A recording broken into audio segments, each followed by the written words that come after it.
मैं अजय सर आप सभी बच्चों के समक्ष मैं फिर से एक नए वीडियो के साथ MVY क्वेश्चन को लेकर के उपस्थित हूँ। आज हम लोग विषय विज्ञान के सब्जेक्ट बायोलॉजी से अर्थात जीव विज्ञान से पाठ 1 के जैव प्रक्रम से 20 महत्वपूर्ण MVY प्रश्न का अध्ययन करेंगे।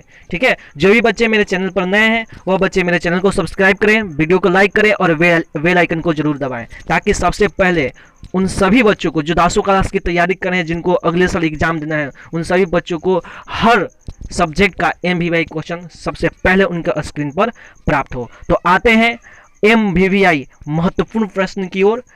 पाठ 1 से, पाठ का नाम है जैव प्रक्रम। तो सबसे पहला प्रश्न है कि स्लाइड को सर्वप्रथम कंपाउंड माइक्रोस्कोप से देखा जाता है तो इसका 4 ऑप्शन दिया है, इसका आंसर क्या होगा तो समझते हैं यहाँ पे। तो इसका आंसर होगा 10 माइक्रोस्कोप। तो सबको समझ में आ गया होगा। ठीक है, अगला प्रश्न आता है, हृदय से रक्त रुधिर को संपूर्ण शरीर में पंप किया जाता है किसके द्वारा? तो इसका आंसर होगा निलय द्वारा। तो आते हैं तीसरे प्रश्न की ओर। तीसरा प्रश्न है ECG का पूरा नाम लिखिए। इसका आंसर होगा इलेक्ट्रोकार्डियोग्राम। अगला प्रश्न है मैग्नीशियम में पाया जाता है क्लोरोफिल। पांचवा प्रश्न है निम्न में से किसे कोशिका का ऊर्जा मुद्रा के रूप में जाना जाता है? तो इसका आंसर होगा ATP। ठीक है, बहुत बच्चों को कंफ्यूज भी होंगे कि ATP का पूर्ण रूप क्या होता है। तो ATP का पूर्ण रूप होता है एडेनोसाइन ट्राइफॉस्फेट। इसे हम लोग ऊर्जा मुद्रा के रूप में जानते हैं। तो समझ में आ गया होगा। तो हम लोग आते हैं अगले प्रश्न की ओर, अर्थात 6ठा नंबर प्रश्न की ओर। तो 6ठा नंबर प्रश्न है कि पादप में जाइलम उत्तरदायी है। तो पादप में जाइलम किसके लिए उत्तरदायी है? तो याद रखिएगा जल का वहन के लिए। तो आते हैं 7वें नंबर प्रश्न की ओर। 7वां नंबर प्रश्न है पत्तियों में गैसों का आदान प्रदान कहाँ होता है? इसका आंसर होगा रंध्र में। आते हैं 8वें प्रश्न की ओर। 8वां प्रश्न है रक्त का कौन से अवयव घायल स्थान से रक्त स्राव के मार्ग को रक्त का थक्का बनाकर अवरुद्ध करता है? तो याद रखिएगा इसका आंसर होगा लसिका। ठीक है, तो आते हैं 9वां प्रश्न की ओर। तो 9वां प्रश्न है ऑक्सीन क्या है? तो इसका आंसर होगा वसा है।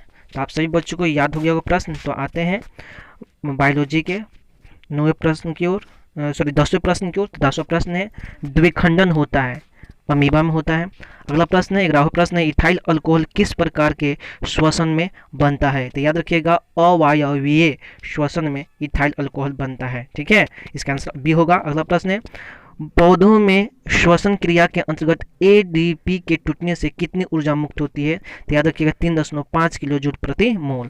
तो आते हैं 13वें प्रश्न की ओर। 13वां प्रश्न है प्रकाश संश्लेषण क्रिया में ऑक्सीजन बाहर निकालता है कैसे? जल के रूप में। ठीक है, नहीं जल से। इसका आंसर होगा ए नंबर ऑप्शन। ठीक है, तो आते हैं 14वें नंबर प्रश्न की ओर। 14वां प्रश्न है स्वपोषी पोषण के लिए आवश्यक है क्या है भाई? तो सूर्य का प्रकाश। आते हैं 15वें प्रश्न की ओर। 15वां प्रश्न है प्रकाश संश्लेषण होता है किसमें होता है? तो हरे पौधों में होता है। ठीक है, तो आते हैं अगले प्रश्न की ओर, था 16वें नंबर प्रश्न की ओर। 16वें नंबर प्रश्न है हरे पौधे कहलाते हैं। तो हरे पौधे क्या कहलाते हैं? तो उत्पादक कहलाते हैं।